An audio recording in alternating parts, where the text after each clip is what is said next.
Abrimos o Bastidores CNN com Breaking News. Café da manhã do presidente Lula com setoristas do Palácio do Planalto. O presidente fala agora, faz um balanço de 2025. A expectativa é de que fale da operação que atingiu o coração do governo dele hoje e também sobre o PL da dosimetria. Vamos acompanhar ao vivo. No trecho que eu falei. Aí não precisa nem falar aqui, é só vocês fazerem pergunta. Mas deixa explicar para vocês uma coisa aqui interessante, que agora virou moda. Eu tenho 1,80 m, estou vestido com terno azul, feito pelo Tony Tony, terno que custou R$700, de qualidade. Não sou nem bonito nem feio, eu sou do jeito que Deus me fez. Então, a gente tem que falar assim agora, Dade, porque para as pessoas que não conseguem enxergar, saber como é que a gente está. Primeiro que eu não tenho 1,80 m, vocês percebem que eu não passo de 1,70 m aqui. Mas toda vez que eu tenho que me apresentar, eu tenho que falar que sou um pouco mais alto. Não posso falar que sou bonito ou que sou feio, tenho que dizer. Mas é isso. Eu estou muito feliz nesse final de ano. Eu queria dizer para vocês que a minha felicidade ela vem, primeiro, dos bons resultados construídos pelo time que eu coloquei em campo.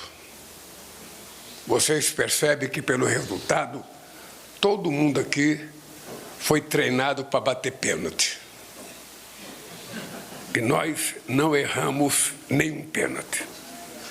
Se vocês analisarem as projeções feitas no começo do ano para o que aconteceu no final do ano, vocês vão perceber que todas as projeções foram erradas. Se vocês analisarem todas as projeções feitas no começo de janeiro de 2023, ou quando eu ganhei as eleições em 2022, vocês percebem que todas as projeções não deram certo.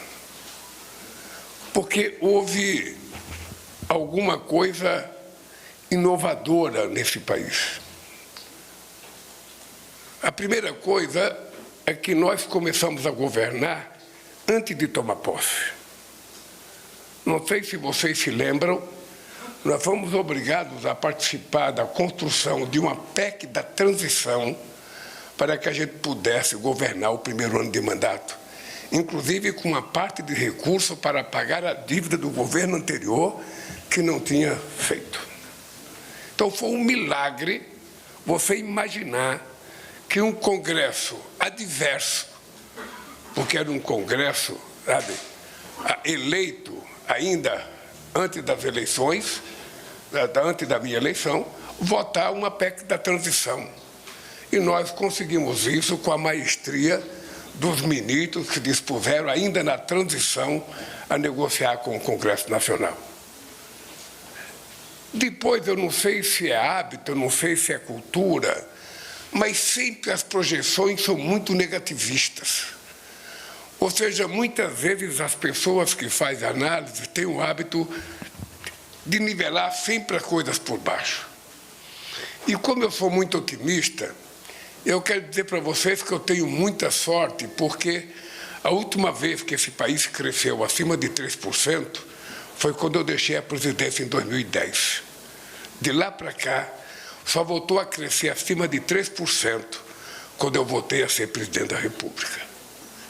Isso porque um presidente da República, ele não tem que entender de economia, ele tem que entender de montar um time para poder ganhar o jogo. E nós montamos um time com a disposição de recuperar este país. Vocês estão lembrados do nosso lema, reconstrução e união.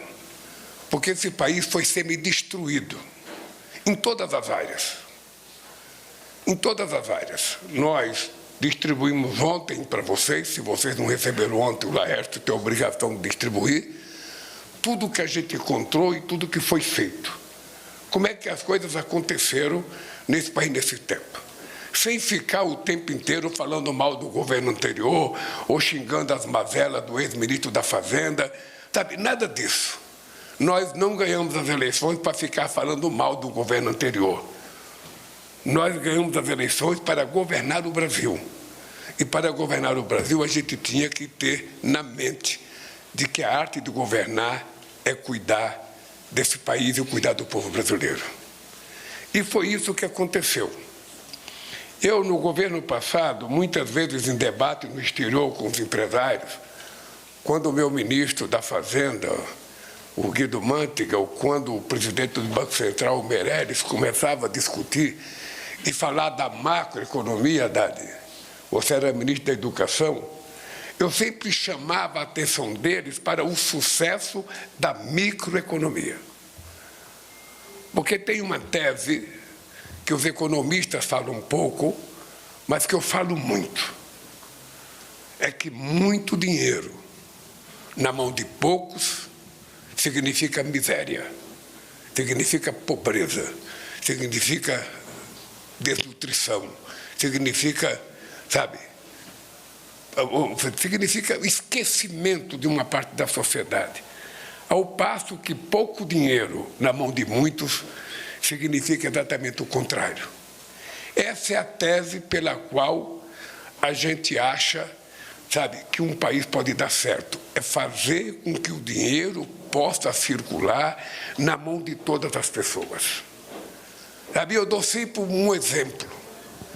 Nem sei se sempre revistado corretamente. Se eu tivesse R$1 milhão aqui no bolso, agora, e eu tirasse aqui, e fizesse que nem o seu Silvio Santos, quem quer dinheiro, e desse só para uma pessoa, o que essa pessoa iria fazer com esse 1 milhão, Haddad? Essa pessoa ia pegar esse 1 milhão, ia correr num banco, ia ver quando que é a melhor aplicação, e essa pessoa iria aplicar o seu dinheiro e iria ficar vivendo do rendimento desse dinheiro. Ou seja, um só ganharia, um só aumentaria a sua conta bancária, e o restante ficaria sem nada.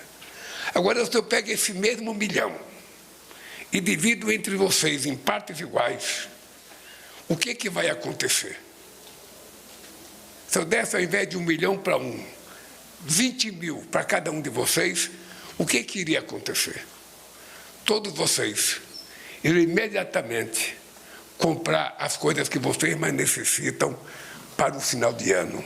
Ia comprar um presentinho, ia comprar um agrado, ia comprar uma roupa, ia comprar um panetone a mais, alguma coisa. O dinheiro ia circular.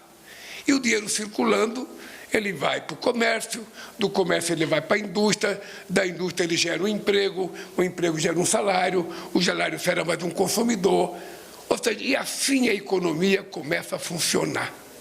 Esse, na minha opinião, é o resultado milagroso desse país. É fazer o dinheiro circular na mão das pessoas, para que a roda da economia, a chamada roda gigante, comece a circular e todo mundo possa viver decentemente. Obviamente que também vocês se lembram de 5 coisas que a gente dizia para a economia dar certo. Não é nenhuma novidade, mas eu vou repetir porque eu estou muito feliz. Ou seja, primeiro a gente dizia que era preciso ter estabilidade fiscal. Depois a gente dizia que era preciso ter estabilidade econômica. Depois a gente dizia que era preciso ter estabilidade jurídica. Depois a gente dizia que era preciso ter estabilidade social. E, por fim, a gente dizia que era preciso ter previsibilidade para as coisas acontecerem. É isso que nós estamos fazendo, através do nosso ministro da Fazenda, sem fazer nada escondido e nem nada à meia-noite. É tudo à luz do dia e tudo conversado com o Congresso Nacional. Acho que o Congresso Nacional nunca teve tanta reunião com ministros brasileiros, sobretudo com o ministro da Fazenda, como tem agora, para aprovar as coisas. E, pasmem, para aqueles que acreditavam que as coisas não iam dar certo, porque a extrema-direita tinha eleito muito deputado e nós poucos deputados, nós conseguimos aprovar 99% de tudo que o governo mandou de interesse econômico para o Congresso Nacional, a começar pela reforma tributária que ninguém acreditava que fosse possível ser votado, porque a reforma tributária sempre era votada em época de regime autoritário, não em época de democracia.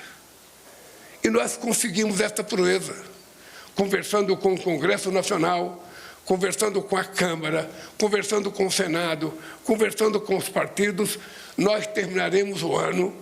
O Haddad deve estar muito feliz, porque tudo que ele disse que ia me entregar para provar que esse país trata com seriedade a economia, está entregue. E ontem foi aprovado as últimas coisas. Ou seja, o que vai acontecer é que daqui para frente, quando alguém ganhar esse país e for governar, ele vai pegar um país com outro jeito, sabe, de governança. Esse país vai ter uma política tributária mais equilibrada, em que não será apenas a classe média, a classe trabalhadora e os que ganham menos que paguem imposto de renda, que está mais ou menos repartido entre a sociedade o pagamento dos tributos nesse país. Bom, eu poderia dizer que, quando eu falo, e eu digo o seguinte, nós estamos hoje com a menor inflação acumulada em 4 anos da história do Brasil. Nós estamos com a maior massa salarial, sabe, do Brasil. Nós estamos com o menor nível de desemprego da história do país. Nós estamos no menor nível de pobreza da história do país. Nós tiramos o país da segunda vez, sabe, do mapa da fome. Nós estamos, pela primeira vez, fazendo com que um processo de inovação crie uma nova indústria nesse país, sabe, dirigida pelo nosso ministro da Indústria e Comércio. Nós estamos batendo o recorde de produção agrícola e estamos batendo o recorde também de fluxo no comércio exterior. Somos o segundo país em recebimento de investimento direto. Só perdemos para os Estados Unidos. E o que mais falta fazer? Falta a gente começar agora a discutir qual é o salto de qualidade que nós temos que dar para que a gente possa tirar o país de ser um país em desenvolvimento e se transformar num país rico. Depende única e exclusivamente de nós. Por isso que eu estou feliz com os dados apresentados ontem pela minha equipe econômica, na reunião do Ministério apresentada na questão de infraestrutura. Vocês estão lembrados que quando nós lançamos o PAC, que a gente dizia de investimento público e privado de 1,7 trilhão de reais, quanta gente dizia que era impossível a gente fazer. Pois bem, nós lançamos em agosto de 2023. Agosto de 2025 fez 2 anos. Em dezembro são 2 anos e 4 meses. E nós já utilizamos praticamente 79% desse 1,7 trilhão de reais. Já conseguimos transformar em obras contratadas, em obras licitadas, em obras acabadas, em obras em andamento, numa demonstração da fluência e da competência das pessoas que também dirigiram, sabe, a construção, a implementação e a execução do PAC. Então, nós vamos terminar o ano, eu quero dizer para a imprensa, muito mais feliz do que eu imaginava que fôssemos terminar o ano. Não estou muito satisfeito ainda, porque o Flamengo perdeu ontem, eu sou corintiano e sou vascaíno. Eu achei bom que eles empataram ontem, se empatar no Rio de Janeiro vai terminar no pênalti, sabe, não é futebol, é sorte. Então, eu estou feliz porque meus 2 times foram para a final da Copa Brasil. Estou feliz com a nossa política externa. O Brasil virou personalidade mundial. O Brasil hoje é respeitado em todos os fóruns mundiais. Eu já tive a oportunidade de participar, sabe, com quase todos os países em reuniões da União Africana, da CELAC, da União Europeia. Já tive a oportunidade de visitar os países mais importantes do mundo, de participar da ASEAN, que é o encontro dos 10 países asiáticos. E isso fazendo com que o Brasil possa ser levado em conta em todas as discussões. E, para terminar, todo mundo achou que o mundo ia acabar quando os Estados Unidos fez a taxação em cima de nós. Quantas pessoas ficaram desesperadas achando que o mundo ia acabar, que era o fim do mundo. E eu lembro da crise de 2008, eu lembro que eu estava no Panamá, numa reunião entre empresários brasileiros e empresários do Panamá, quando saiu aquele negócio da crise habitacional nos Estados Unidos. Eu lembro que também era o fim do mundo. E eu disse, aqui no Brasil, essa crise será uma marolinha. O Brasil vai ser o último país a receber a crise e vai ser o primeiro a sair da crise.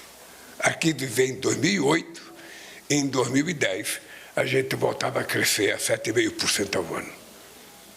Então, eu quero terminar dizendo para vocês que em todas as áreas que nós atuamos, em todas as áreas, a gente conseguiu, se não o sucesso pleno que a gente queria, a gente conseguiu a proeza de fazer com que o Brasil tivesse uma participação exitosa. Vide a COP30 em Belém. Quantos de vocês, antes de escrever as matérias de vocês, pensavam, esse Lula não entende coisa nenhuma, seria melhor se ele fizesse a COP no Rio de Janeiro, lá já tem os hotéis, lá está tudo pronto. Ou fazer em São Paulo, lá já tem os hotéis, está tudo pronto. Mas inventar de fazer a COP em Belém. E nós resolvemos fazer a COP em Belém. Graças a Deus, nós fomos teimosos de fazer em Belém, porque nunca a gente conseguiu colocar a Amazônia no cenário mundial, como nós conseguimos colocar em 2 meses no mundo inteiro. E depois mostrar ao mundo, o povo do norte do país, mostrar ao mundo a exuberância dos nossos rios, mostrar ao mundo a exuberância das nossas florestas e mostrar ao mundo a nossa capacidade de articulação. Nós conseguimos aprovar o Fundo de Florestas Tropicais para sempre, que parecia impossível, era uma coisa de sonho. E nós conseguimos aprovar com a Noruega abrindo o leilão, dando 3 bilhões de euros. E agora vai depender da nossa competência de captar mais, porque o Banco Mundial vai ser o gestor desse fundo. Então, foi um sucesso extraordinário. E depois da questão da gente ter a ousadia de colocar a discussão do fim do combustível fóssil. Obviamente que aqui nem Marina, nem eu, nem Haddad, nem Mauro, nem Rui Costa somos loucos de achar que a gente pode prescindir do combustível fóssil hoje ou amanhã. Mas do que a gente se dispôs foi a gente construir um mapa do caminho para provar que a gente pode chegar lá, sem transtorno para ninguém. Eu não quero que a Arábia Saudita feche os seus postos de petróleo e acabou e vai ficar vivendo do quê? Mas eu quero que a Arábia Saudita utilize o potencial de petróleo que ela tem para que, com o dinheiro que ela ganha do petróleo, ela possa construir a transição energética, ajudando a produzir outro tipo de combustível nos países que precisam de recursos. Tem todo o continente africano que a gente poderia fazer a produção de biocombustíveis da forma mais extraordinária. Então, até o mapa do caminho, que era uma novidade, foi uma coisa que terminou sendo a marca da COP.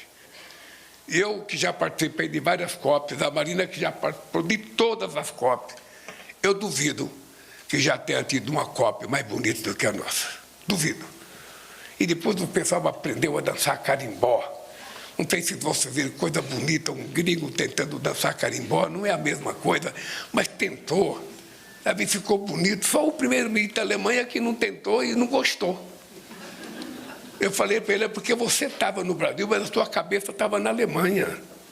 É como no celular, quando a gente está falando que alguém está no celular. Eu estou falando para quem? Se o cara não está me ouvindo, ele está no celular.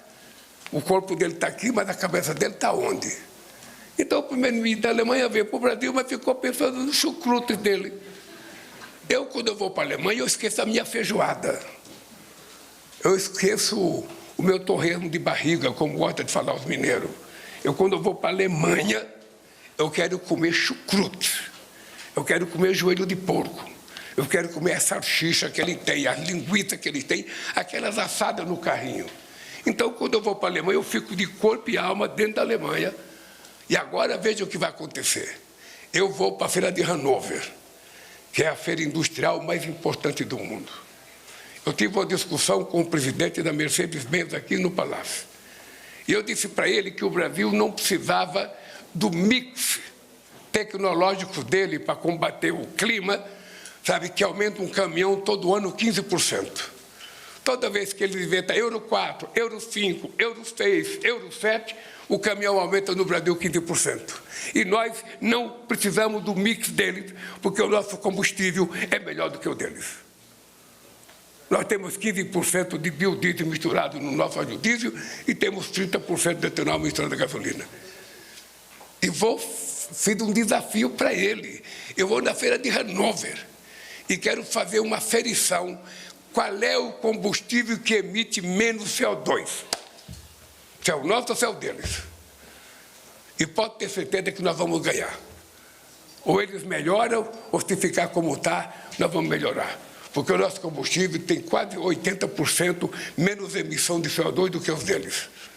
Então, isso nós vamos trabalhar com muito carinho, porque enquanto o mundo desenvolvido pensa que está fazendo um favor para o planeta, dizendo que até 2050 eles querem ter 50% de energia renovável, essa é a grande proposta deles. Até 2050, nós queremos chegar a 40% de energia renovável. Este país, que eles acham que é subdesenvolvido, em 2025 já tem 53% de toda a sua energia renovável. Portanto, o que eles vão chegar em 2050 é menos do que a gente tem em 2025. Então, vocês percebem que eu tenho motivo de sobra de estar feliz. Todos vocês pensaram que eu ia entrar em guerra com o Trump. O Trump virou meu amigo. Com um pouco de conversa. 2 homens de 80 anos de idade, não tem por que brigar. Sabe? Então, nós estamos conversando direitinho.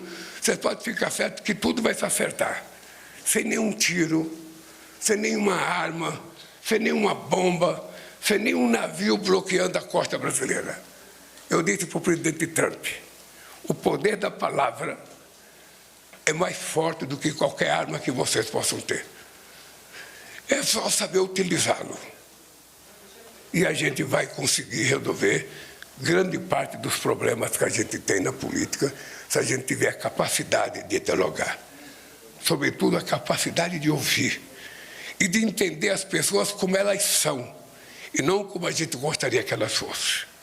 Se a gente fizer isso, a gente está resolvendo grande parte dos problemas da radicalidade humana que existe hoje. Dito isso,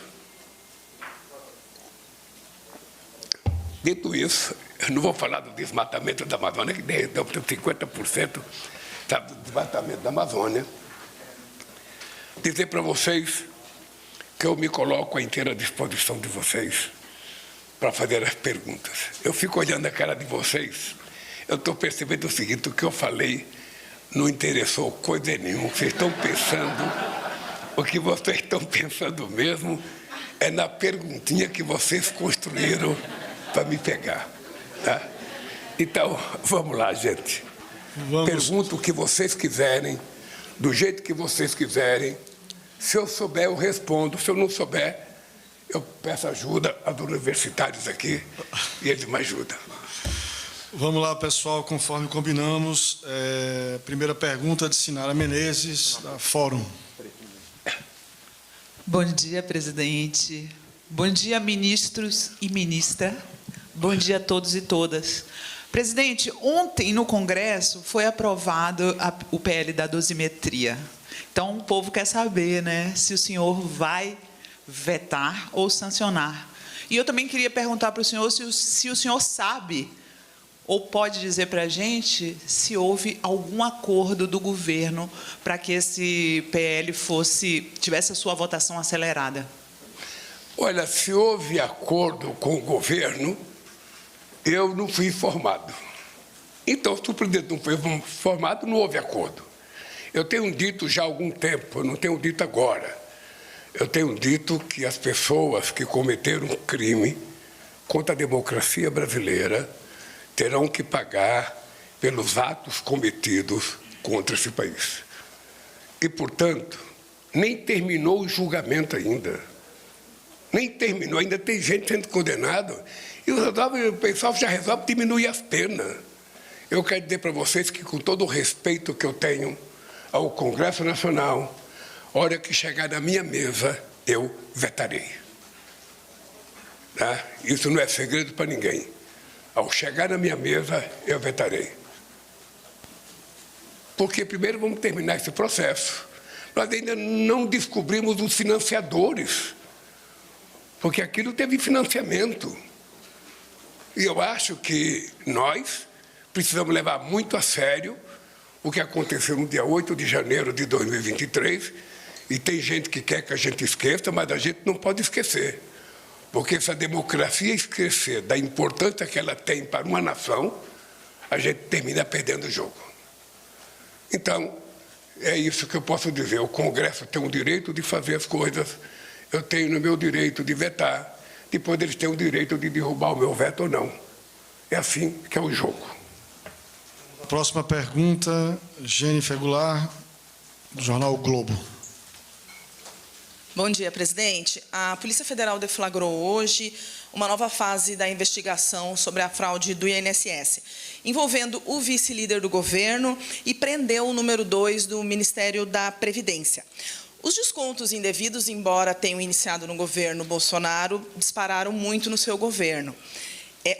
O presidente da CPI do INSS, o senador Carlos Viana, ele afirmou na comissão parlamentar que ouviu o relato de uma testemunha que apontava uma parceria comercial entre o careca do INSS e o seu filho Fábio, para atuar no Ministério da Saúde.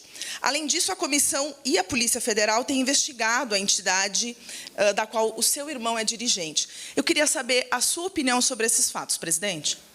Ora, veja, primeiro, o que eu posso te dizer de opinião é que a decisão de apurar esse fato foi do governo. Aí, por que demorou? Demorou porque, como a gente não quer fazer pirotecnia, a gente queria investigar com seriedade, a nossa querida Ministério da Controladoria Geral da União levou praticamente 2 anos fazendo investigação. Porque seria muito fácil você fazer uma denúncia e não apurar. E a operação demorou. E foi nós do governo que tomamos a decisão de comunicar à sociedade brasileira o desfeito. E é importante lembrar que eu queria que nós convocássemos a CPI. Seria a primeira vez que o governo poderia convocar uma CPI. Aí o pessoal entendeu que não era correto o governo fazer uma CPI e deixou a oposição fazer a CPI. Mas eu achava que, como nós tínhamos descoberto a denúncia, a bandidagem, a corrupção, a roubalheira, a gente tinha que fazer a CPI. Por bem, essa CPI está sendo investigada, sabe? No caso do INSS, nós já devolvemos para 4 milhões de pessoas 2 bilhões e 750 milhões de reais, e todas as pessoas que estiverem envolvidas diretamente ou não, elas vão ser investigadas pela Polícia Federal. Muitas das coisas estão em segredo de Estado. Eu, sinceramente, já li a respeito alguma notícia, e eu tenho dito para os meus ministros, tenho dito para as pessoas que participam da CPI, é importante que haja seriedade para que a gente possa investigar todas as pessoas que estão envolvidas. Todas as pessoas. Ninguém ficará livre. Se tiver filho meu metido nisso, ele será investigado. Se tiver meu pai, que já morreu, não. Sabe? Se tiver, o Haddad vai ser investigado. O Ricota, com essa seriedade, vai ser investigado. Porque é o seguinte, cara, é o seguinte, sabe? Não é possível você admitir, num país em que milhões de aposentados ganham um salário mínimo, você ter alguém tentando se apropriar expropriar o dinheiro do aposentado, com promessas falsas. Então, veja, eu não sou da CPI, eu não sou delegado da Polícia Federal e não sou ministro da Suprema Corte. O que eu posso dizer para você é que naquilo que depender da Presidência da República, tudo será feito para que a gente dê uma lição a esse país. Esse país tem condições de ser um país honesto, um país que não viva de assalto todo santo dia às pessoas mais pobres desse país, que não haja, sabe, tudo aparece sempre alguém para fazer uma maldade, para alguém tirar alguma coisa, para alguém enganar alguma coisa, ou seja, é preciso parar com isso. É por isso que nós fizemos a maior operação já feita na história desse país contra o crime organizado, contra as facções criminosas. E vamos continuar fazendo. E vamos continuar fazendo, porque não tem. Quando eu conversei com o presidente Trump, eu falei, presidente Trump, se o senhor estiver disposto a combater o narcotráfico e o crime organizado, nós seremos parceiros nisso. E pedi para ele, você pode começar nos entregando alguns brasileiros que a gente sabe que pertencem, sabe, ao narcotráfico, a pessoas que contrabandeiam o petróleo e que moram em Miami. Pode começar me entregando eles. Então, eu estou muito leve com relação a essas apurações, e eu não sei quem foi hoje, eu não sei quem a Polícia Federal visitou, não sei porque eu tive já algumas reuniões importantes hoje. O que eu sei é o seguinte, quem estiver envolvido vai pagar o preço de estar envolvido com isso. Só isso. Vamos seguir com a terceira pergunta, Ramon Sacbou, da agência AFP. Bom dia, presidente. Obrigado pelo convite. Eu tinha duas perguntas, por favor. Primeiro... Duas e uma? Mais ou menos, sim. Primeiro, sobre o acordo Mercosul. O senhor falou que o Brasil não fará mais acordos e vai ficar duros daqui para frente se não houver um acordo esses dias. O que o senhor quer dizer com isso? Porque a França e a Itália estão pedindo agora um adiamento, não, da assinatura. E se para a cúpula você confirma a presença do presidente argentino Milei e da presidenta da Comissão Europeia. E a segunda pergunta, por favor, é sobre a Venezuela. O senhor tem cobrado o presidente Trump para não ter uma guerra na América Latina. Eu queria saber se o senhor também tem um recado para o presidente Maduro, se tem algum jeito de ele fazer alguma coisa para desescalar a crise que começou depois que ele não aceitou a derrota eleitoral do ano passado. Muito obrigado. Olha, com relação ao Mercosul, essa tentativa de acordo entre Mercosul e União Europeia existe há 26 anos. Há 26 anos estamos tentando fazer um acordo. Essa coisa evoluiu muito nos últimos anos e nas conversas e nas tratativas que nós tivemos com a União Europeia, tanto com a Ursula von der Leyen quanto com o Antônio Costa, eles assumiram o compromisso de que esse ano a gente fecharia o acordo União Europeia-Mercosul. Da parte do Mercosul, está tudo resolvido. O Mercosul está 100% disposto a fazer o acordo, mesmo não ganhando tudo o que a gente queria ganhar. O acordo é mais favorável à União Europeia do que a nós. E nós dissemos para eles que esse acordo era extremamente importante do ponto de vista político, porque é um acordo que envolve 722 milhões de seres humanos, 22 trilhões de dólares, e é um acordo que vai dar uma resposta de sobrevivência, de sobrevida do multilateralismo àqueles que querem construir o unilateralismo. Por isso o acordo é importante. Eu sempre soube que a França era contra. Eu conversei muitas vezes com Macron, eu conversei muitas vezes com a oposição francesa. Eu cheguei a conversar até com a Brigitte, que é a mulher do Macron. Pedi para ela abrir o coração do Macron para fazer o acordo com o Brasil. que a França não tem muito a perder, sabe, por causa da agricultura brasileira. Até porque eles produzem uma coisa, nós produzimos outra, sabe? E se nós tivermos capacidade de produzir, sabe, carne de boi, de porco, melhor do que eles, paciência. Sabe? O francês que tem o direito de escolher o que é melhor para ele. Tá? A novidade, para mim, foi a Itália. E eu liguei hoje para a primeira-ministra Meloni, conversei com ela, disse para ela que a data de 20 de dezembro não foi uma data proposta por nós. O 20 de dezembro foi uma data proposta pela Ursula von der Leyen e pelo Antônio Costa, dizendo que no dia 19 eles iriam votar em Bruxelas e que viriam aqui para que a gente assinasse o acordo. A minha surpresa foi ontem eu saber, ontem não, acho que uns 2 dias atrás, de que a Itália estava também junto com a França não querendo assinar o acordo, porque tem uma certa confusão política entre os agricultores italianos. E na conversa com a primeira-ministra Meloni, ela ponderou para mim que ela não é contra o acordo. Ela apenas está vivendo um certo embaraço político por conta dos agricultores italianos, mas que ela tem certeza que ela é capaz de convencê-los a aceitar o acordo. E ela, então, pediu para mim que se a gente tiver paciência de uma semana, de 10 dias, de máximo mês, a Itália estará junto com o acordo. Tá? Eu disse para ela que vou colocar o que ela me falou da reunião do Mercosul e vou propor aos companheiros decidirem o que querem fazer. Tá?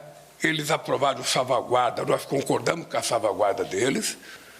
Sabe? Os europeus não perdem nada com esse acordo. Eu, se quisesse juntar os contra aqui no Brasil e ver que não assinar, tem muita gente do setor empresarial que é contra o acordo. Mas nós fizemos questão de convencê-los de que era importante a gente fazer esse acordo. Então, o que eu acho é que quando nós, dirigentes, queremos fazer, a gente tem que fazer. E eu quero fazer o acordo do Mercosul com a União Europeia porque eu acho importante, até do ponto de vista político, até do ponto de vista da defesa, sabe, do multilateralismo, até do ponto de vista de valorizar a reconstrução da OMC. Por isso eu quero fazer. Bem, se não vai ser possível assinar agora porque não vai estar pronto, eu também não posso fazer nada. Vamos aguardar amanhã. A esperança é a última que morre. Com relação à Venezuela, eu tive a oportunidade de conversar com o presidente Maduro por quase 40 minutos. Depois eu conversei com o presidente Trump sobre a questão da Venezuela. Disse para o Trump da preocupação do Brasil com a Venezuela, porque isso aqui é uma zona de paz, isso aqui não é uma zona de guerra.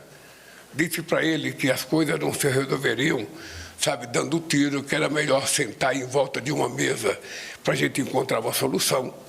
Nunca ninguém disse concretamente por que, sabe, é preciso fazer essa guerra. Não sei se o interesse é só o petróleo da Venezuela, não sei se o interesse são os minerais críticos, não sei se o interesse são as terras raras. O dado concreto é que ninguém coloca na mesa o que quer, sabe? Falei para o presidente Maduro que se ele quisesse que o Brasil ajudasse alguma coisa, ele tinha que dizer o que ele gostaria que a gente fizesse. E disse ao Trump, se você achar que o Brasil pode contribuir, nós teremos todo interesse de conversar com a Venezuela e conversar com vocês, conversar com outros países, para que a gente evite um confronto armado aqui na América Latina e na nossa querida América do Sul. E o Brasil tem muito apreço por isso, porque nós temos, sabe, muitos quilômetros de fronteira com a Venezuela. Sabe, nós não queremos uma guerra aqui no nosso continente. Então foi isso que aconteceu. Sabe, todo dia a gente vê uma coisa no jornal, todo dia tem uma ameaça no jornal, todo dia tem uma ameaça, ou seja, e nós estamos preocupados. Obviamente que o Brasil tem muita preocupação, porque o Brasil tem muita responsabilidade aqui na América do Sul. Né? Eu estou pensando, antes de chegar o Natal, eu possivelmente tenho que conversar com o presidente Trump outra vez, sabe, para saber, sabe, o que é possível o Brasil contribuir para que a gente tenha um acordo diplomático e não uma guerra fratricida. Bom, vamos para a próxima pergunta. Fernanda Sete, da CNBC. Obrigada. Vamos lá. Boa tarde, presidente. Fernanda Sete, do Times Brasil, licenciado exclusivo CNBC. Nós fizemos uma série de reportagens sobre a crise nas estatais. Diante do rombo bilionário em estatais que deveriam ser autossustentáveis, né? E rombo esse puxado principalmente pelos Correios, o governo pretende rever as indicações políticas e a gestão dessas empresas estatais, mesmo com custo político em 2026. O próprio ministro da Fazenda afirmou que a situação é muito difícil. Muito obrigada, presidente. Olha, eu lamento profundamente a crise do Correio. Lamento profundamente porque o Correio, desde 1985, ainda quando o Sarney era presidente, Antônio Carlos Magalhães era ministro da Comunicação, eu vim aqui nesse prédio conversar com Antônio Carlos Magalhães contra a privatização do Correio. Eu lembro que eu vim aqui, além de falar contra a privatização do Correio, eu vim reivindicar um canal de televisão para os metalúrgicos do ABC, que demorou 30 anos para sair. Bem, o dado concreto é que nós não podemos ter uma empresa pública, por mais importante que ela seja, dando prejuízo. Eu sempre digo que uma empresa pública não precisa ser a rainha do lucro, mas ela não pode ser a rainha do prejuízo. Ela tem que se equilibrar. Então, nós trocamos o presidente do Correio, chamamos a companheira Esther Dweck, que é a ministra responsável pelas empresas estatais, fizemos uma reunião com ela, com o Rui Costa, mudamos o presidente do Correio, colocamos alguém com muita expertise, com muita responsabilidade, para ele apresentar um balanço concreto do que tem que ser feito no Correio. E nós vamos tomar as medidas que tiver que tomar, mudar todos os cargos que tiver que mudar, sabe? E a pessoa que está lá vai indicar as pessoas que tiverem competência para girar o Correio. É isso que nós queremos. Tá? Nós temos muitos interesses outros, sabe, de outras empresas no Correio. O Correio é uma empresa muito necessária ao Brasil. Eu não sei se hoje ele tem a mesma representação que ele já teve no passado, porque tem muitas outras empresas fazendo distribuição aqui no Brasil, muitas. Tem mesmo dentro do governo, tendo uma lei que dá prioridade aos ministérios do governo fazer entrega pelo Correio. Tem gente que não faz pelo Correio. Então, tudo isso está num bolo de discussão que nós estamos fazendo para entregar o Correio sarado, totalmente de pé e totalmente produtivo para o país. Vamos ver se é necessária a quantidade de agências do Correio que tem pelo Brasil inteiro, porque eu já fui informado que tem algumas cidades que tem Correio que não compensa ter Correio lá, porque é deficitário demais. Então, nós temos que saber se a gente pode utilizar espaço de outra empresa pública que tenha o mesmo espaço lá, para que a gente não seja obrigado a duplicar ou até triplicar postos de empresas do governo numa mesma cidade. Tá? Então, nós estamos levando muito a sério essa questão. A Esther, sabe, já na conversa conosco, recebeu a missão de que ela tem que nos entregar o Correio, sabe, recuperado. E nós temos tempo para isso e certamente nós vamos fazer. E também as outras empresas. Veja, eu não tenho interesse de ter uma empresa estatal tendo prejuízo. Até porque não acho que o povo brasileiro, que não tem nada a ver com aquela estatal, tem que ficar pagando prejuízo. Sabe? Não é para isso que a gente tem uma empresa estatal ou uma empresa pública. Então, o Correio se queixa muito, sabe, que quando nós taxamos as blusinhas, sabe, tirou 1 bilhão do Correio. Não é isso, não. É outra coisa, deve ser gestão mesmo, muito equivocada, e nós resolvemos colocar a mão na ferida e resolver o problema do Correio. E espero que seja necessário mantê-lo funcionando corretamente, ele tendo lucro, porque para ter déficit não tem interesse. Vamos para... Peraí. Não vai. Enquanto eu for presidente, não tem privatização. O que pode ter é construção de parceria com empresas. Eu sei que tem empresas italianas querendo vir aqui discutir com o Correio. Eu sei que tem outras empresas brasileiras que querem discutir o Correio. Mas, enquanto eu estiver na presidência, a palavra privatização dessas empresas não vai existir. Pode existir parceria, pode transformar a empresa em empresa, sabe, de economia mista, mas privatização não vai ter. Pedro Vilela, da Agência Brasil. Bom dia, presidente. Obrigado pelo convite. Eu queria insistir na questão da Venezuela, né, que é o tema geopolítico aí mais sensível, né, do momento. O senhor já manifestou agora há pouco preocupação com essa situação. O senhor já havia dito ontem na reunião ministerial também a preocupação com a escalada da crise. Relatou sobre a conversa com o presidente Trump, né, a necessidade do diálogo. E eu queria saber um pouco mais dessa conversa com o presidente Maduro, né, que ocorreu, me parece, na semana passada. O Palácio Planalto não chegou a divulgar, mas essa conversa foi confirmada pela imprensa. O senhor acabou também de fazer menção a isso. O que o presidente Maduro respondeu quando o senhor colocou à disposição? Porque está instalado o impasse, né? Quer dizer, do lado dos Estados Unidos há declaradamente um interesse em mudar o regime, né, na Venezuela. E como é que o Brasil se posiciona em relação a isso? É possível construir uma solução diplomática que agrade aos dois lados? E como seria isso? Queria aproveitar que a gente falou de Trump também. O governo celebrou semana passada o fim da sanção contra o ministro Moraes, do STF, mas ainda há um conjunto de tarifas impostas aí a produtos brasileiros. O senhor crê que essas tarifas serão completamente superadas, essas de 40% que ainda remanescem aí? Como é que está? Qual a perspectiva do senhor sobre isso? Obrigado. Vamos começar a resposta pelo fim. Veja, primeiro, desde o momento que o presidente Trump fez a taxação, eu sempre defendi que é direito soberano de qualquer país taxar produtos do exterior que entram no seu país, se ele entender que aquele país está tendo prejuízo de desenvolvimento por conta das importações. Aqui no Brasil, nós vivemos taxando produtos. Então, eu não sou contra ele tomar atitude de taxar. O que eu fui contra e disse publicamente é que os motivos pela taxação não eram verdadeiros. Tá? E eu acho que o presidente Trump já reconheceu isso. E ainda faltam algumas coisas que nós vamos conseguir. Tá? Então, do ponto de vista comercial, nós estamos discutindo e eu acho que nós vamos chegar a um bom acordo. Eu tenho o meu comitê, sabe, coordenado pelo Mauro Vieira, pelo Fernando Haddad e pelo Geraldo Alckmin. Ele tem o comitê dele. E a cada 15 dias eu estou tomando a atitude de mandar uma mensagem pessoal para o Trump. Está faltando outra coisa, está devagar tal coisa.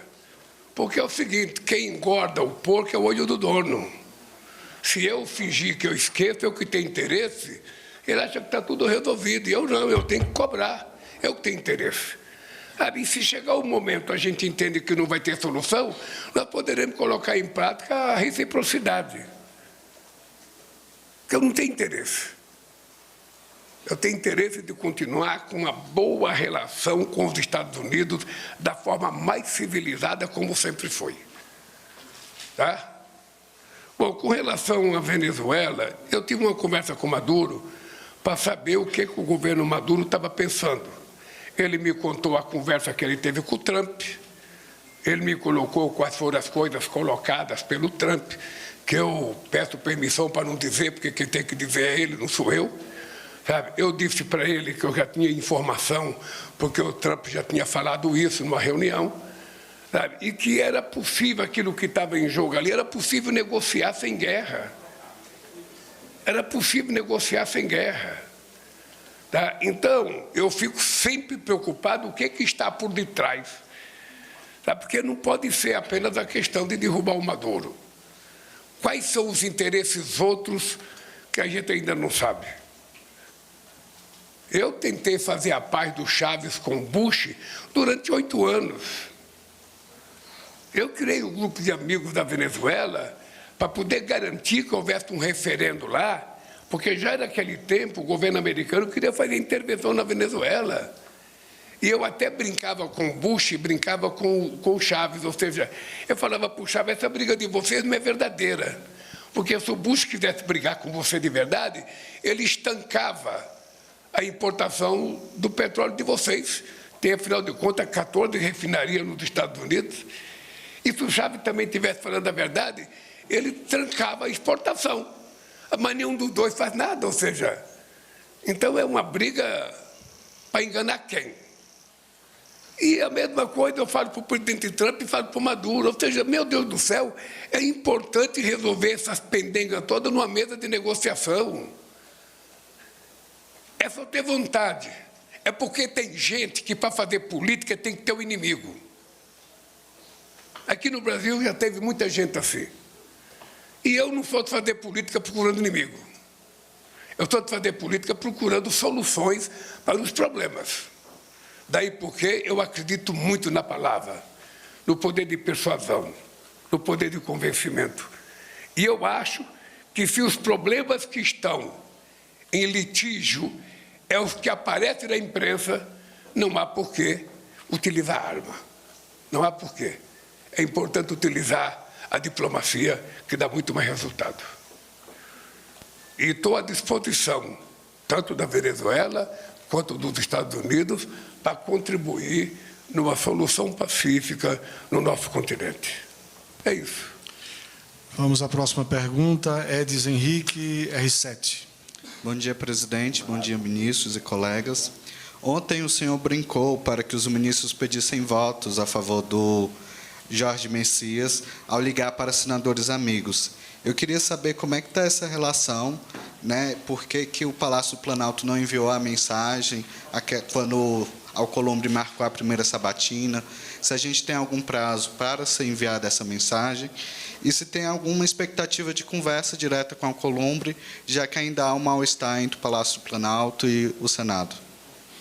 Olha, a primeira parte da pergunta, eu apenas cumpri uma coisa que é dever e direito do presidente da República de escolher um nome que eu entendo que é ideal para ser ministro da Suprema Corte e indiquei o companheiro Messias, que é uma pessoa altamente capacitada como advogado, é uma pessoa altamente capacitada na relação com a Suprema Corte e ele seria um motivo de orgulho muito grande para esse país. Ora, houve um problema porque o Senado queria indicar o companheiro Pacheco, que é um companheiro que tem muito mérito, que é uma pessoa que eu gosto pessoalmente, que é uma pessoa que eu sonhei em fazê-lo ser candidato para ganhar as eleições de Minas Gerais, de ser governador de Minas Gerais. Sabe? Mas aconteceu um imprevisto. Sabe? Não estava previsto, mas aconteceu um imprevisto. O Barroso pediu licença, sabe? Pediu as contas do Tribunal de Contas, se aposentou. Então, o companheiro Pacheco mudou de posição. Acontece, e o Messias queria indicar, o companheiro Alcolumbre, queria indicar, era um direito dele também, mas era um direito dele e propôs para mim. Ora, houve essa confusão. Tá? Eu continuo com o nome do Messias, vou encaminhar a papelada toda do Messias.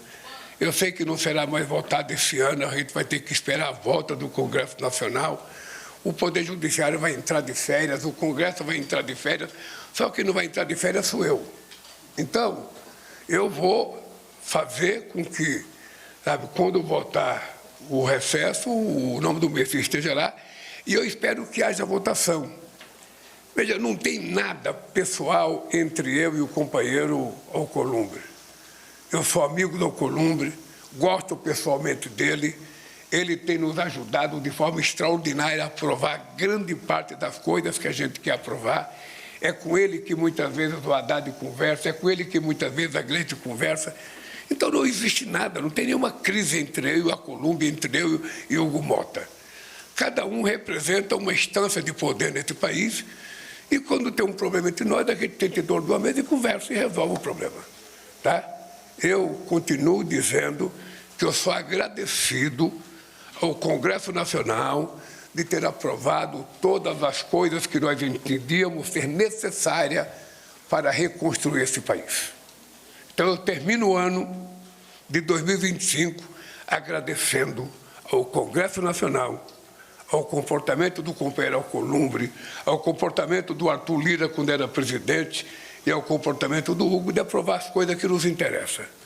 Olha, se na política houve erros, cada um de nós paga pelo preço, tá? Mas eu continuo tendo profundo respeito pelas casas legislativas, porque eles são os representantes do povo brasileiro, sabe, dentro do Congresso Nacional. Vamos a mais uma pergunta. Daniela Santos, do Metrópolis. Bom dia, presidente.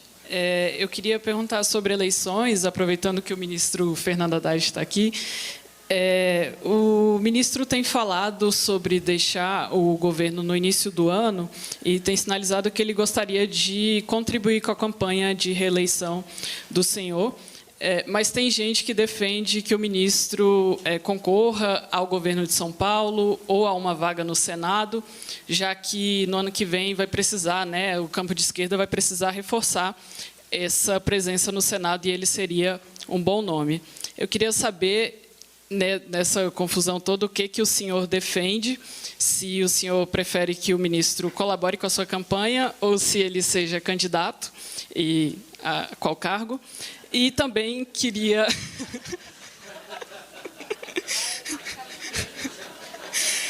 sobre a sua chapa, se o senhor pretende... Eu estou olhando para a cara dele, que eu quero ver o semblante dele quando você terminar a pergunta. Se o senhor pretende manter a chapa com o vice-presidente Geraldo Alckmin. Obrigada. Olha, se eu pudesse, nesse dia 18 de dezembro de 2025, falar tudo que você perguntou, não precisaria nem ter eleição. É que tem coisa que tem que ser construída.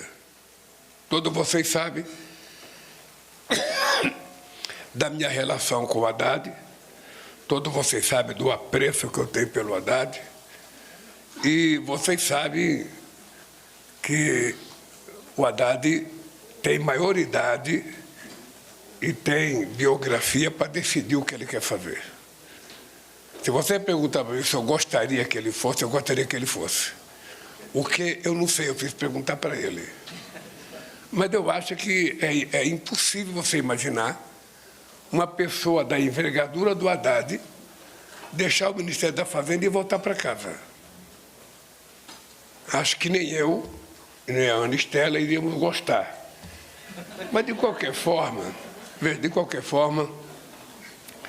nós estamos terminando o ano. Quando começar o ano, eu vou chamar muitos ministros que vão sair para ser candidatos. Eu vou, então, decidir com eles o que eles querem fazer da vida. Eu sei que tem uma enxurrada de ministros que vão sair. Eu acho que pelo menos 18 acho que vão sair. Então, eu acho que deve sair, não vou impedir ninguém de sair, vou apenas torcer para que os que saíram sejam eleitos. E vou conversar com o Haddad e com o Alckmin, sabe? Porque são duas pessoas que eu tenho profundo respeito, admiração. E vou querer saber se eles quiserem ser alguma coisa. O que eles querem ser? Eu acho que nós precisamos de um candidato a governador em São Paulo forte e precisamos de um candidato ao Senado forte. Nós temos chance de fazer governador e fazer senador em São Paulo. Agora, eu não posso impor candidatura de ninguém. Eu só posso pedir para ser. Espera aí, Kátia. Você acha que um técnico de um time vai dizer qual é o jogador que vai colocar para substituir? Então, qual é a novidade? Qual é a novidade? Veja, eu primeiro vou discutir o seguinte, o que eles querem fazer. Eu vou, depois que ele voltar de férias, descansar um pouco, eu vou sentar com a Haddad e com o Alckmin, vou sentar com o Rui Costa, vou sentar com a Marina, vou sentar com o Camilo, vou sentar com todos os ministros. Eu sei que tem muito candidato. Eu vou sentar com todo mundo para saber o que eles pretendem fazer, o que vão fazer. E na hora que ele for saindo, eu vou ver quem que eu coloco no lugar. Eu acho que vai ser um ano, do ponto de vista de governança, eu acho que não vai ser um ano complicado, não vai ser um ano mais tranquilo, porque tudo que a gente tinha que aprovar já foi aprovado. Pode ser um ano mais nervoso na política, tá? Mas na política todo ano é nervoso.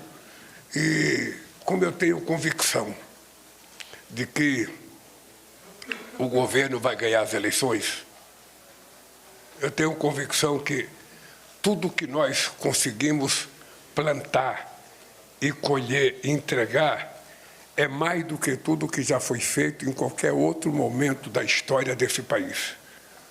E o que nós precisamos é ter a competência de transformar essas entregas ao povo brasileiro em respeitabilidade, credibilidade e, se possível, em voto.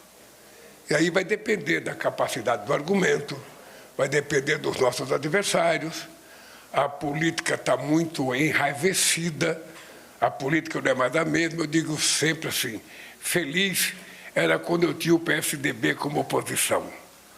Porque o PT e o PSDB parecia todo mundo amigo, ou seja, era, sabe, a gente estava em partido diferente, mas era todo mundo mais ou menos amigo. Quantos amigos o Haddad tem no PSDB? Quase todo mundo. Eu era amigo do Fernando Henrique Cardoso, amigo do Serra, amigo do Alckmin, ou seja, e agora, na hora da disputa, a gente disputa. Então, eu estou convencido de que nós estamos numa situação privilegiada para disputar as eleições. Mas o problema é que quem está na presidência da República precisa governar o país. Então, eu tenho muita coisa para entregar, muita coisa. Depois eu queria convidar vocês, eu não sei se vai ser hoje, mas eu queria convidar vocês para ver a maquete da transposição das águas do Rio São Francisco. Vai ser hoje? Não, então... Não, tem que ser hoje. Possibilidade. Porque, não, tem que ser hoje, porque, veja, eu estou viajando hoje à noite. Eu estou viajando, é preciso saber se vai ser hoje. Porque é o seguinte, eu mandei fazer uma maquete, porque nós estamos fazendo a maior obra hídrica existente no mundo, e vocês não sabem. Vocês não têm a menor noção do que é a transposição do Rio São Francisco. É engraçado que a imprensa mais especializada do Brasil, que está aqui, não tem noção do que é a transposição do São Francisco. Não é um canal, é centenas de canais. É a interligação entre centenas e centenas de açudes. É acabando com um problema que Dom Pedro II queria acabar em 1846. É a capacidade de interlocução entre os meus ministérios que conseguiram fazer com que ambientalmente a gente fizesse essa transposição sem ferir, sabe, o meio ambiente. E depois que a gente fizer essa transposição, vai ter uma outra guerra, que é a gente recuperar os afluentes do São Francisco. E aí é uma briga que vai envolver muita gente, porque os empresários que ocuparam com a agricultura essas rios e desmataram tudo, vão ter que contribuir para a gente poder recuperar. Então, eu pedi para fazer uma maquete. Eu queria fazer o seguinte, a transposição vista de cima. Não sei se está feito assim, mas eu quero mostrar para você ter noção do que está acontecendo nesse país. Então, não sei se vocês estão percebendo, gente, que nós estamos fazendo uma reviravolta nesse país. E por isso eu acho que muita gente que vai ser candidata vai ser eleita. A gente vai provar agora. Eu estou dizendo o seguinte, o ano que vem, sabe, nós já fizemos a hora da reconstrução, já fizemos a hora do plantio, a hora da colheita, o ano que vem é o ano da verdade. Quem é quem nesse país? Quem está mentindo, quem está falando a verdade? Quem fez e quem não fez. E eu quero comparar com todos os governadores. Eu quero comparar as políticas públicas nossas com o governo de São Paulo, com o governo do Paraná, com o governo de Minas Gerais, com o governo de Goiás, com o governo do Rio de Janeiro. Eu quero comparar quem fez o que nesse país. Para o povo poder fazer um julgamento decente. O povo não precisar ficar acreditando em mentira. O povo não precisar ficar, sabe, acordado vendo mentira no celular.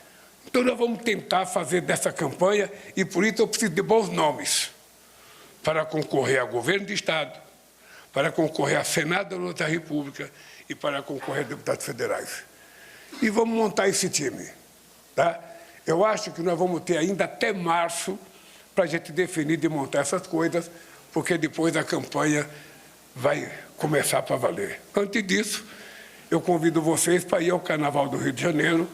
Na abertura do Carnaval, que a Unidos de Niterói vai fazer o seu desfile com um samba enredo muito bonito, que é uma homenagem à Dona Lindu. É a saga da Dona Lindu vindo para São Paulo. Então, se vocês quiserem ter um carnaval bonito, é só ir no domingo, na abertura no Rio de Janeiro. Presidente, depois, em janeiro, eu vou para a Índia. Quero fazer uma mega reunião na Índia com empresários. Depois eu vou para... Em fevereiro. Depois eu vou para a Coreia. Se vocês quiserem acompanhar, a Coreia é o lugar que tem mais creme de beleza no mundo. Vocês podem viajar, sabe? Depois eu vou para a Alemanha. E aí termina a minha viagem, aí é só no Brasil. Aí quem quiser saber como é que se ganha uma eleição, pode me acompanhar. Presidente, temos ainda 3 perguntas. Deixa eu só dizer uma coisa ao senhor, presidente. A maquete vai ser instalada no térreo do Planalto. Nenhum jornalista vai conseguir entrar no comitê sem passar todo dia, entrar e sair vendo a maquete. Tanto física quanto a digital. Não, mas tem que ver comigo. Ah, não, claro. Porque o entusiasmo é o que eu vou falar. Ah, tá certo, tá bom. Leve a maquete. Isso aí nós vamos marcar. Vamos lá, gente. Vamos continuar aqui nossa lista. O Murilo Fagundes, por favor, do SBT. Bom dia, presidente. Bom dia a todos. Presidente, ontem chamou a atenção ali na reunião ministerial que o senhor comentou que as pesquisas de opinião não estão conseguindo captar as entregas favoráveis do governo. Eu pergunto, o que o governo vai fazer ano que vem para conseguir melhorar a popularidade em ano eleitoral? E minha segunda pergunta, eu queria uma avaliação do senhor sobre a pré-candidatura de Flávio Bolsonaro. Obrigado. Não é que as pesquisas não estão conseguindo captar, eu não sei as perguntas que eles fazem. Então, não sei. O que eu posso dizer e afirmar é que nós, talvez, não estejamos mostrando o que nós temos que mostrar. Eu acho que nós ainda não estamos mostrando, sabe, aquilo que nós somos capazes de fazer. Aliás, se ontem eu fizesse uma pergunta para os meus ministros que estavam lá, eu tenho certeza, Dade, que a maioria dos ministros não sabiam de uma grande parte das coisas que foram apresentadas. Porque eu sempre digo o seguinte, é muito fácil você julgar um governo que tem só uma política. Por exemplo, o Zé Serra foi julgado como ministro da Saúde por causa do genérico. Era só genérico. O Fernando Henrique Cardoso foi julgado porque era o real. Era só o real. Tá? Quando você vai num restaurante, não é o caso de vocês, que só tem comercial, vocês só vão pedir comercial, porque só tem comercial. Se vocês tiverem que falar que é bom, eu vou falar bom do comercial. Mas ontem nós apresentamos para o Ministério um buffet com muita variedade de comida. E eu digo para o Sidônio sempre, a dificuldade de mostrar é que tem muita coisa. Tem muita coisa. Eu ontem fiz até um desafio, eu poderia fazer para vocês um desafio. Vocês podem pesquisar, desde a proclamação da República Brasileira até o dia de hoje, se tem algum presidente que fez 20% da política de inclusão social que nós fizemos. Você pode pesquisar. Você pode pesquisar de governadores quem fez. Porque eu tenho certeza que não fez. Vocês não podem se esquecer que há 30 anos atrás, nesse país, tinha campanha que se levava cesta de dentadura para que os pobres escolhessem a dentadura que coubesse na boca dele. Nós agora estamos levando ambulância com ambulatório odontológico, com máquina de 3D, para fazer prótese sem precisar colocar aquele negócio na boca e ficar empurrando. Tira a fotografia e poucas horas depois está a prótese bem feitinha, bonita. São 800 vans que serão andar por esse país para tratar das pessoas que estão sem dente nesse país.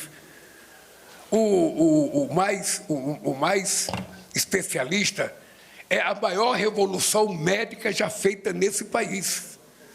Você imagina que quando nós chegamos aqui, eles tinham praticamente acabado com mais médicos, a gente tinha 12.700 médicos.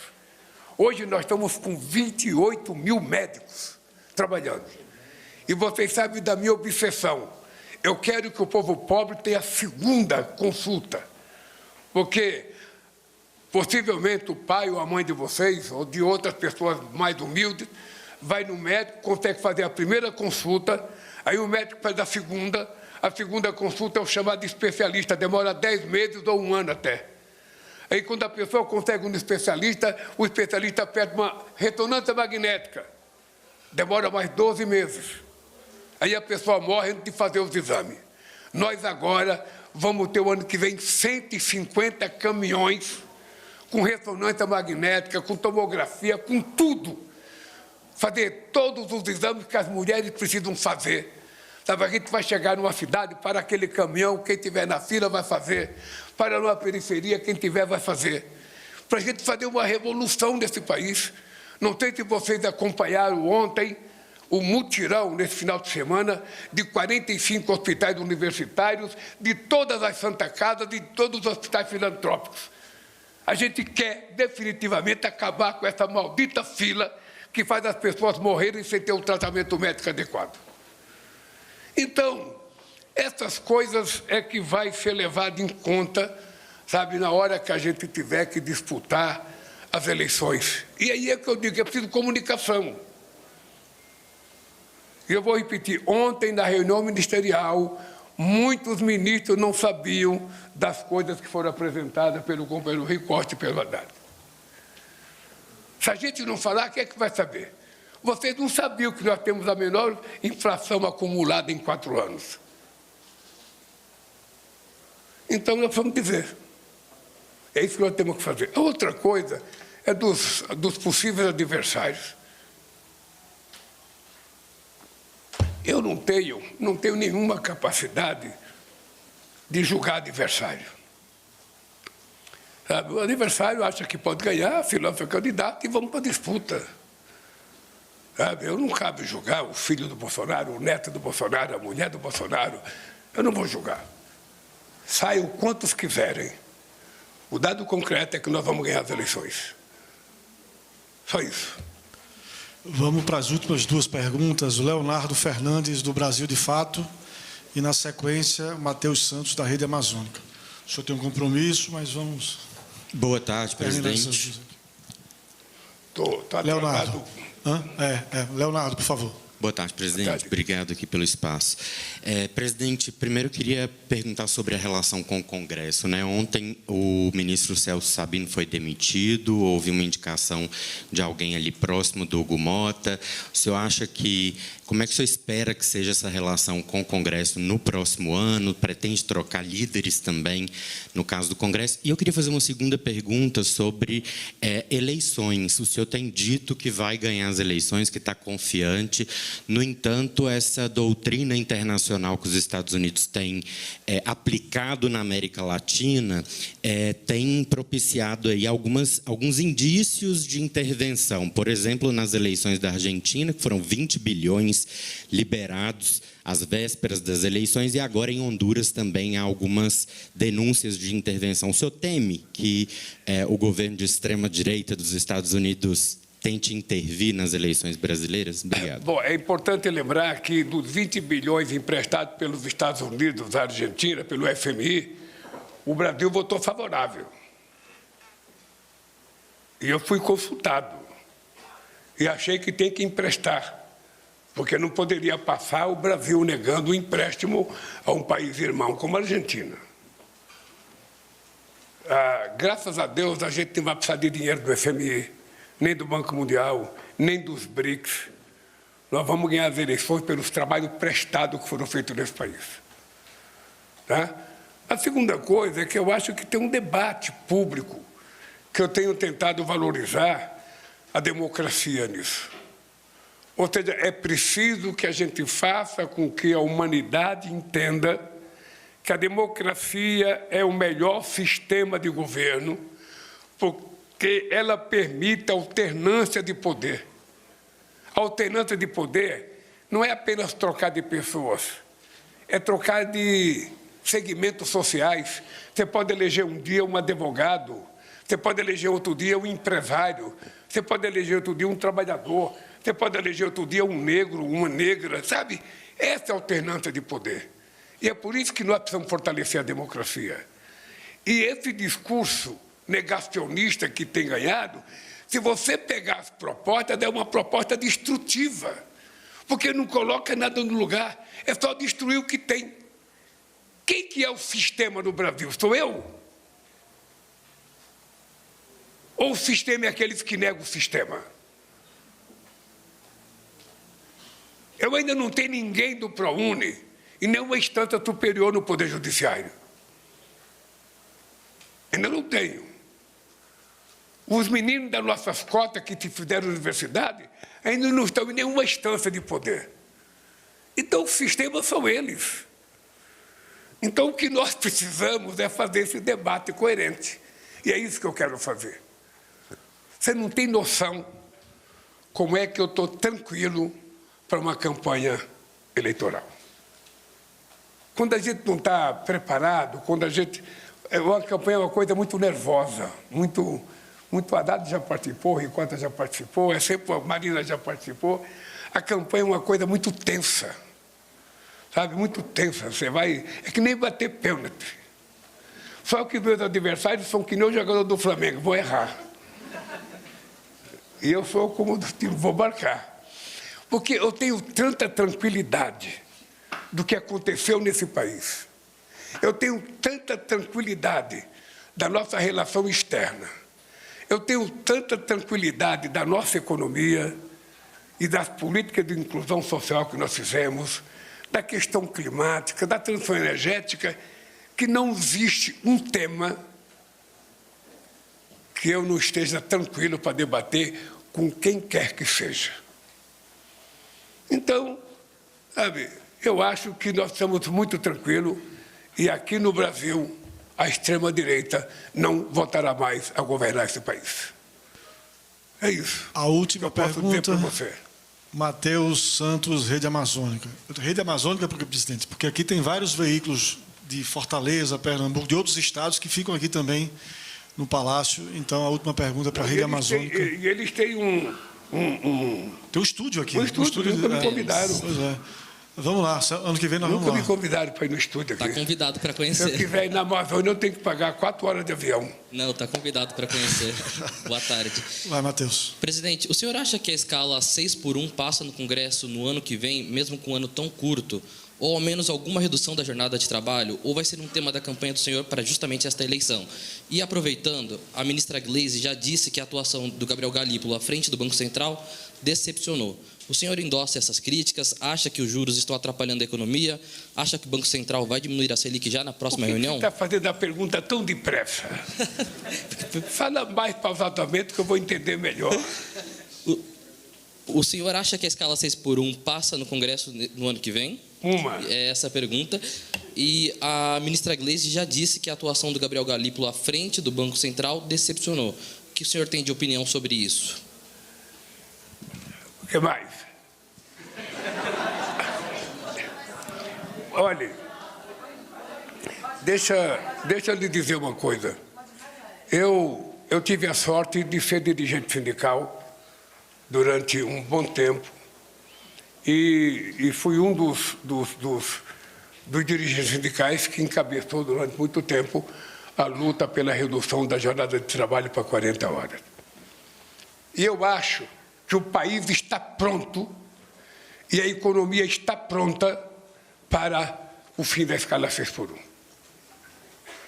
Não existe um único argumento que possa dizer que a sociedade brasileira não está pronta.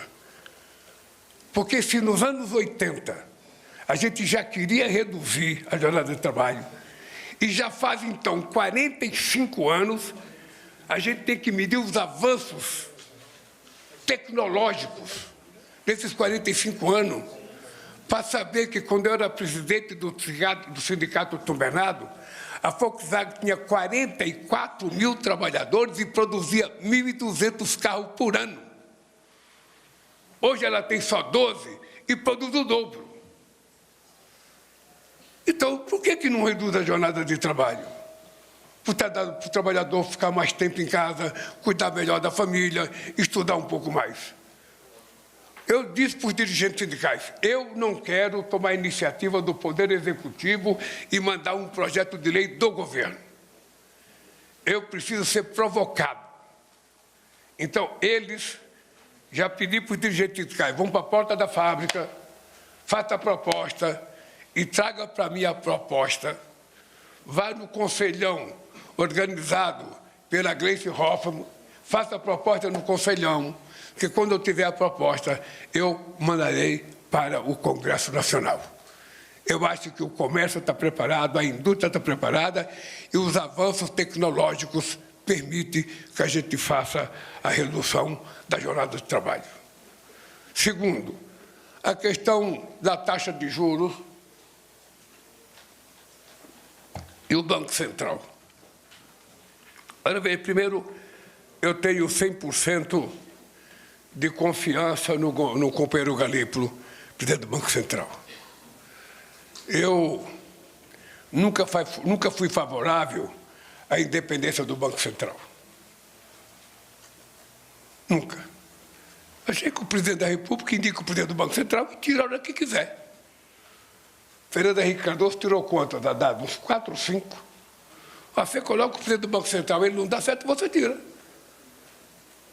Sabe? O que não dá é o seguinte, do jeito que está, eu indiquei um presidente do Banco Central, ele vai ficar 2 anos num outro governo se a gente perder as eleições. Não é, eu acho que não é correto.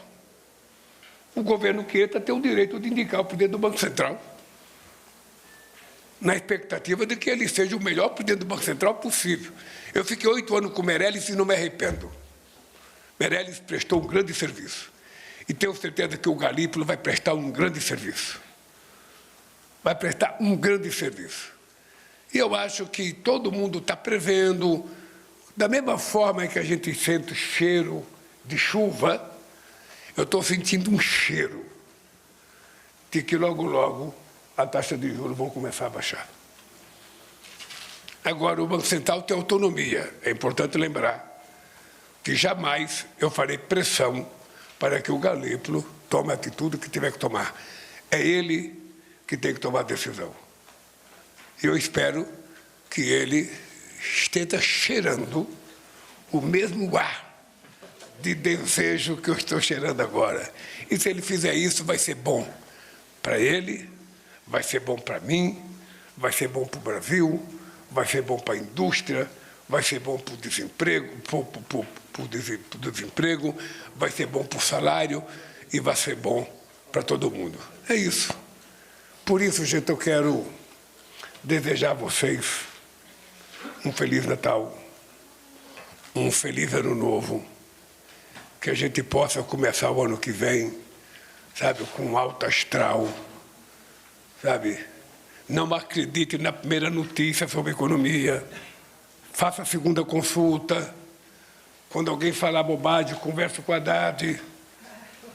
Não, porque às vezes eu fico irritado, sabe por quê? Porque, às vezes, o Zezinho de Piracicaba, não é o Zezinho de Pindamonhangaba, Zezinho de Garanhuns, falou que a economia já publica em manchete e não consulta mais ninguém. Coloca pelo menos um contraparte ali, uma outra opinião. Porque eu acho que tem gente que vive ganhando dinheiro com notícia falsa. Eu acho. Então, eu vou propor, Haddad, ao pessoal da Faria Lima, que antes de ser contratado para trabalhar na Faria Lima, seria importante que as pessoas tivessem uma aula sobre o Brasil, sobre o povo brasileiro e sobre a periferia brasileira. Porque é muito fácil você não conhecer a realidade desse país e ficar dando palpite sobre coisas, sabe, que você sabe que não é verdade. Uma vez eu fui nos Estados Unidos fazer um debate e tinha lá 35 UPs. tudo muito jovem, Haddad, muito bem vestido, muito dando palpite sobre a economia brasileira, por que o Brasil não faz o que o Chile faz, por que o Brasil não faz o que São Tomé e Príncipe faz, por que o Brasil não faz. Eu falei, cara, você está doido? Você conhece o Brasil? Vocês se formam numa bela universidade aqui e ficam dando palpite sobre a Bolívia. Você conhece a Bolívia? Você sabe como é que eles vivem? Você sabe da necessidade dele? Então para de falar. Para de falar. Então, eu acho que tem que ter o contraponto. Tem que ter o contraponto. A gente precisa responder tudo. Tudo que falar, nós temos que responder. Porque deixar o povo interpretar. Aliás, eu queria terminar essa entrevista aqui. Quem é do SBT que falou comigo aí? Que você transmita às filhas do Silvio Santos da minha solidariedade pela cretinice do ataque que o Zezé de Camargo fez a elas. Ele não teria coragem de fazer aquele ataque a homens, mas ele fez às mulheres. Tá? E quero terminar dizendo para vocês, mulheres, a minha luta contra o feminicídio é de verdade. Eu vou dedicar um tempo da minha governança para tentar combater o feminicídio e a violência contra a mulher nesse país. Portanto, feliz Natal e feliz Ano Novo para vocês. Um beijo no coração.